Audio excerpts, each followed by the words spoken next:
Hello and welcome to Ask Your Tech Guy. I'm your tech guy, Clark, or as my friends call me, Tech Dude. And I'm here to answer your questions to the best of my ability. Today's question comes from Anonymous, who asks, is there any way for those of us worshiping at home to be able to see the slides that Mario refers to during the service? Well, that's a great question, Mr. or Ms. Anonymous. Sounds Greek to me. And I thank you for your inquiry.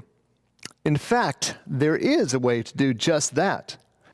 Let me introduce you to one of the primary parts of your church's recent equipment investment. That is the video switcher. Voila! First, we have our video camera, and second, we have the output of the computer that runs our presentation software. Boy, childcare sure isn't what it used to be, huh? We're only using 2 sources for our services, but the switcher can accommodate up to 4 video sources.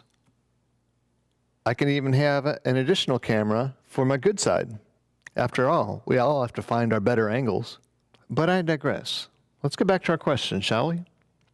So we want to see Mario's slides. Now, if you're worshiping in person, you can see the slides whenever you want because they're always displayed up on the screens.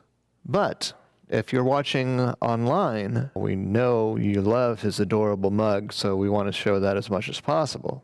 Although I have to say, I think it looks a little bit better when he's wearing a pie.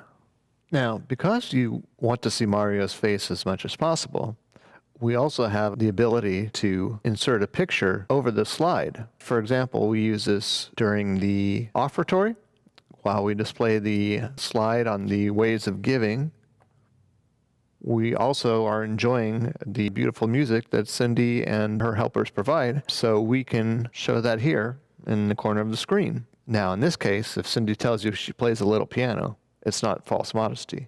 There are numerous other effects in both the software and the hardware that we can do to make the video more interesting.